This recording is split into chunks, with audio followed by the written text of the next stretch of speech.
Assalamualaikum warahmatullahi wabarakatuh. Waalaikumsalam warahmatullahi wabarakatuh. Alhamdulillahirabbil alamin. Assalatu wassalamu ala anbiya'i wal mursalin. Asyhadu an la ilaha illallah wahdahu la syarikalah wa asyhadu anna Muhammadan abduhu wa rasuluh. Allahumma shalli ala Muhammadin wa ala alihi wa ashabihi wa mawalah amma. Jamaah pengajian ngabuburit sore ini yang dirahmati Allah SWT. Alhamdulillah kita masih diberi kesempatan oleh Allah SWT untuk bisa melaksanakan salah satu dari kewajiban kita sebagai umat Islam, yaitu berpuasa di bulan suci Ramadan.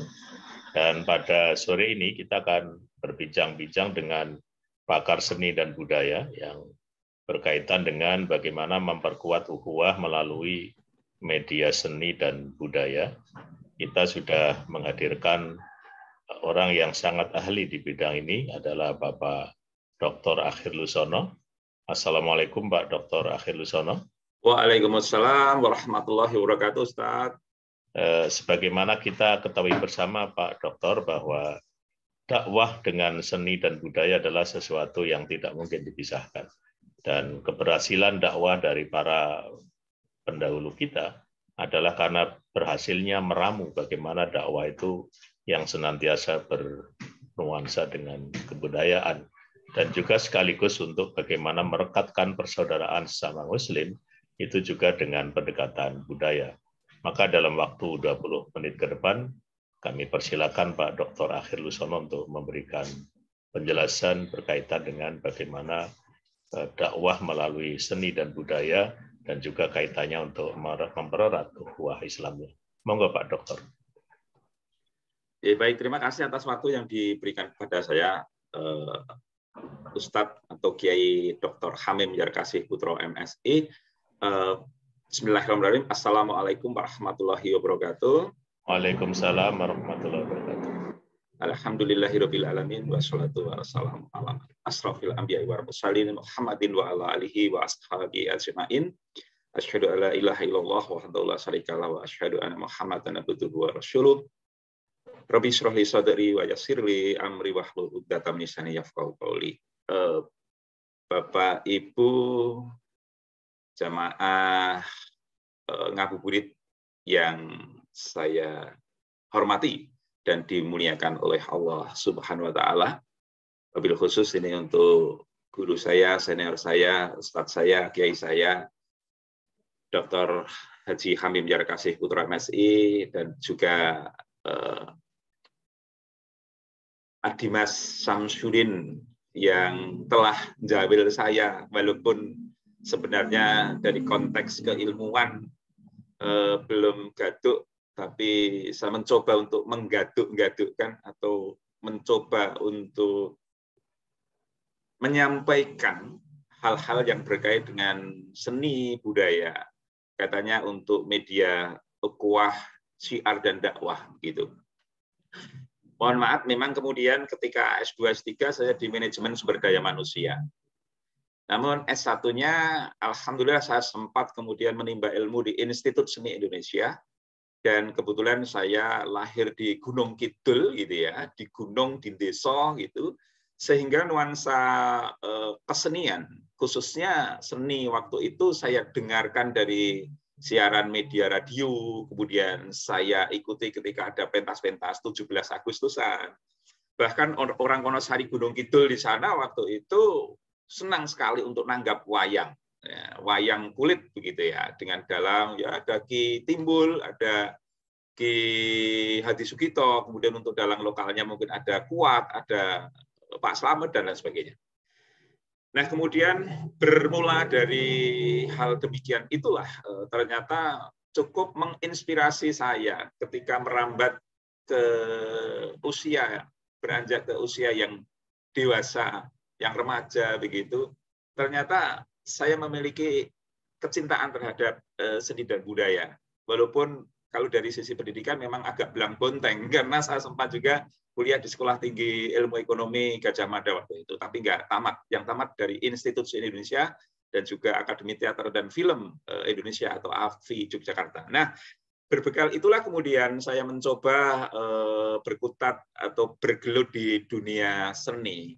Terlebih kemudian setelah dewasa atau bahkan ya sudah diberi hak untuk memilih organisasi, ternyata saya ditawari termasuk oleh Ustadz Hamim Yarkasi, kemudian oleh Ustadz Heni Astianto, itu untuk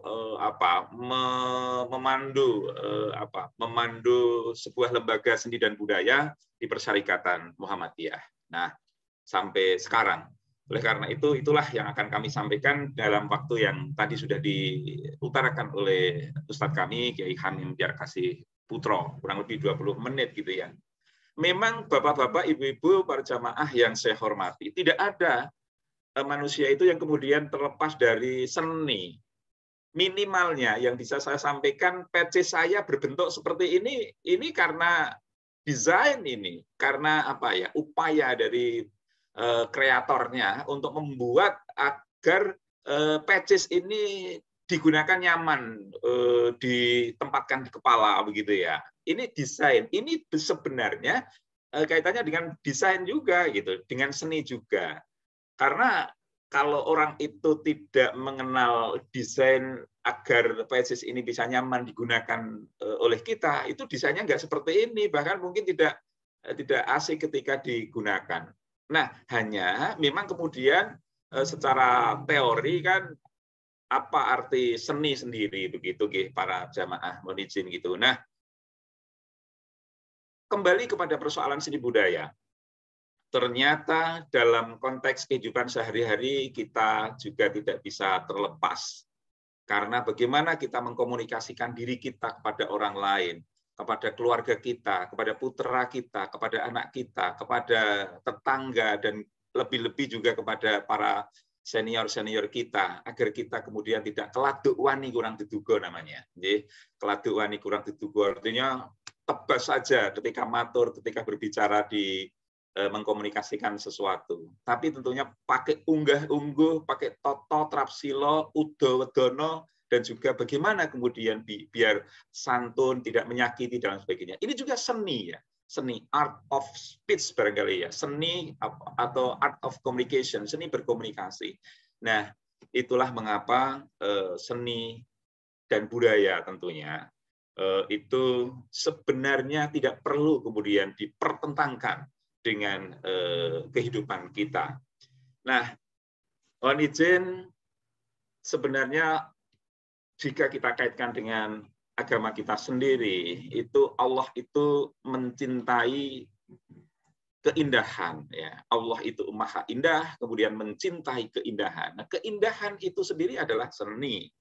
Keindahan itu sendiri adalah seni. Bahkan dengan agama hidup kita bisa terarah, dan dengan seni hidup kita bisa menjadi indah, gitu ya.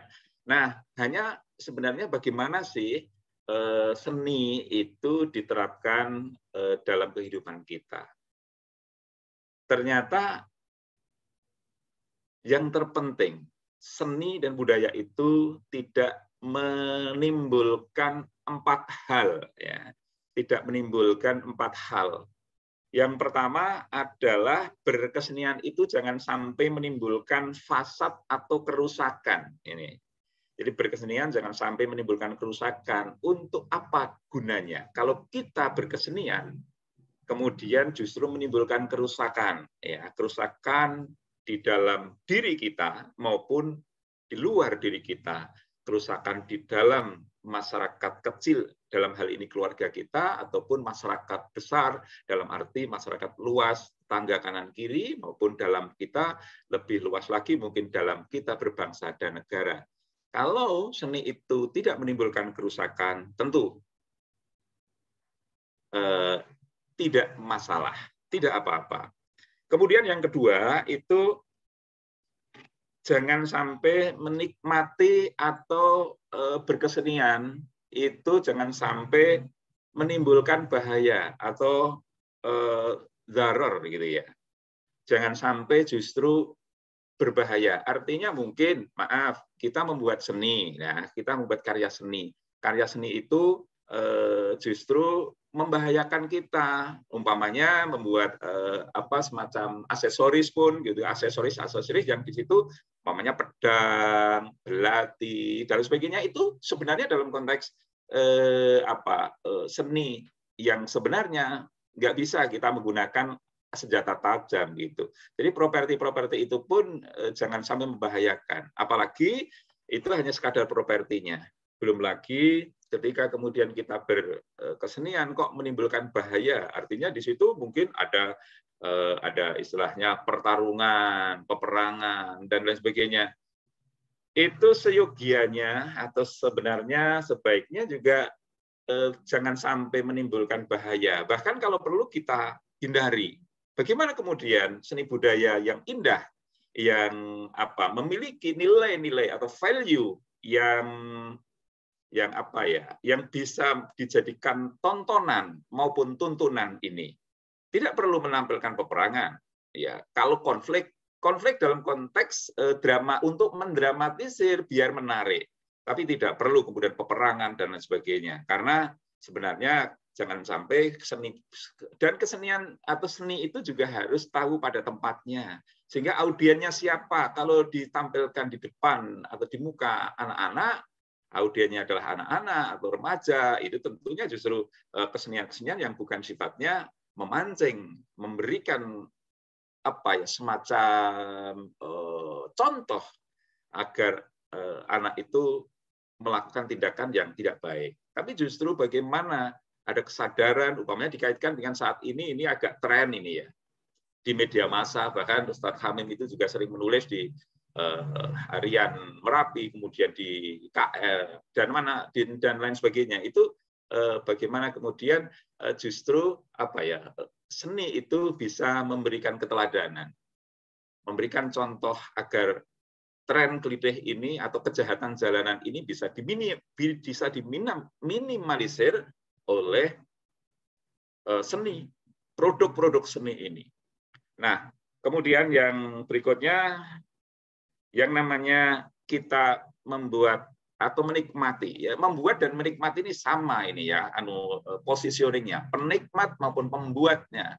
Jadi seniman maupun penikmatnya ini sama positioningnya. Jangan sampai seni itu menimbulkan kedurhakaan, ya, kedurhakaan. Karena kedurhakaan itu sendiri juga jelas dilarang oleh agama. Adat istiadat dan unggah-ungguh pun juga tidak membolehkan kedurhakaan itu. Durhaka kepada Allah Subhanahu wa taala, apalagi durhaka pada orang tua juga seperti itu. Jadi tidak boleh durhaka. Ini na'udzubillah min dzalik.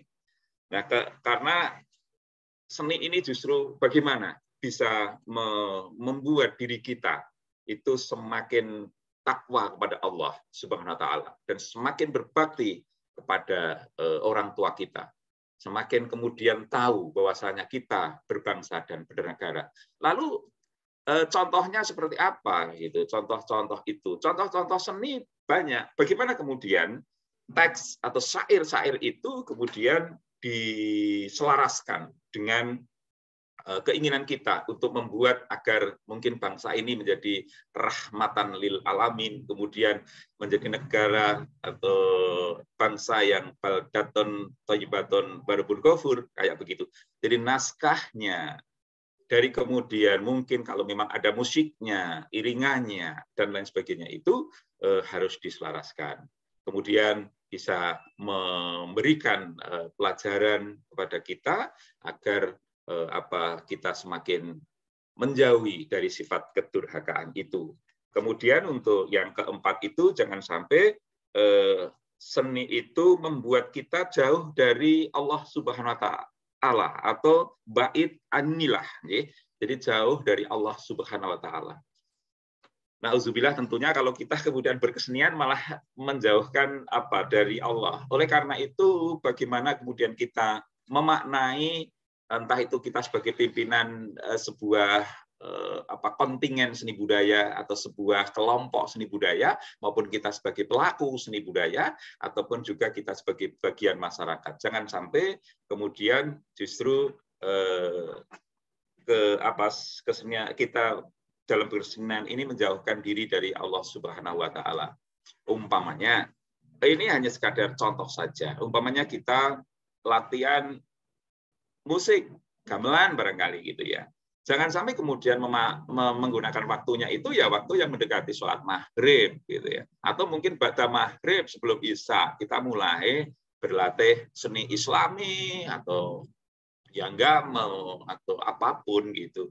Jangan sampai mengambil waktu-waktu yang mepet itu gitu. Terus bagaimana juga dalam kita pentas ya tentunya harus tidak boleh minum minuman keras dan kemudian mabuk-mabukan. Tentu ini saya sampaikan sebenarnya bukan hanya saat bermain seni atau latihan seni nggak boleh mabuk itu. Tentunya mabuk kan jelas tidak boleh lah. Tapi intinya jangan sampai kita justru berkesenian itu jauh dari kita, dari Allah Subhanahu Wa Taala. Umpamanya kemudian berkesenian itu malah justru sebenarnya mendekatkan diri kita kepada Sang Khalik atau Allah. Nah, untuk itulah para jemaah yang berbahagia yang dirahmati oleh Allah, kami kira ini para stakeholders, para pimpinan ya, para leader-leader ini perlu mengupayakan adanya fasilitasi terhadap seni budaya agar bisa merebak, agar bisa semarak, dan bisa kita gunakan untuk syiar dan dakwah. Nah, contohnya para pemimpin, diri kita, khususnya pemimpin, itu perlu mengupayakan adanya fasilitasi untuk ada kompetisi seni budaya Islami gitu. Jadi ini kan jarang ini, mungkin entah di tingkatan kelurahan, kecamatan, kabupaten kota maupun provinsi atau mungkin Indonesia. Ini kan jarang kompetisi-kompetisi yang silih berganti ya, kompetisi-kompetisi seni budaya Islami gitu. Yang dilakukan. Adanya paling sistem Kemenak barangkali ya, Kemenak ada MTQ dan lain sebagainya itu. Tapi untuk yang umum ini perlu difasilitasi, entah itu oleh pemerintah kelurahan atau kemudian RT RW ini menginisiasi, atau mungkin perserikatan Islam itu perlu ini mengadakan semacam perlombaan. Kemudian juga fasilitasi terhadap tempat pagelaran untuk beraktivitas. Umpamanya di pemerintah ada gedung kesenian gitu ya. Bagaimana kemudian MUI, Muhammadiyah, NU dan lain sebagainya itu ada gedung-gedung yang memang disiapkan untuk memfasilitasi terselenggaranya kegiatan kesenian ini atau seni budaya Islami ini, agar kemudian ada sistem kaderisasi, ada sistem kemudian untuk pembinaan mental spiritual melalui seni budaya. Dan mohon izin ini mungkin waktunya juga sudah mepet. Sudah mepet kita. 46 ini. Masih 4 menit lagi, Pak Dokter. Masih 4 menit lagi. Nah, yang agak terakhir ini kesenian itu sarana yang efektif untuk syiar yang dakwah. Karena dengan seni itu tidak terjadi penyampaian informasi, penyampaian kalimat-kalimat ajakan itu yang bersifat pemaksaan. Ini bisa lentur, ini bisa kemudian sangat elastis gitu. Umpamanya dengan tembang, dengan geguritan, itu saya kira menyadarkan anak kita, itu istilahnya menyadarkan tanpa menggurui. Barangkali itu sebelum saya closing statement mungkin 2 menit atau ada sesuatu dulu dari Ustadz Hamid. Ya, saya kira sudah cukup bagus apa yang disampaikan kaitannya dengan sumbangan seni dan budaya bagi dakwah Islam dan juga ukhuwah Islamiyah dia. Nah, mungkin untuk selanjutnya mungkin dalam waktu 2 menit ada closing statement yang akan disampaikan oleh Pak Dokter, monggo. Oke, siap. Terima kasih.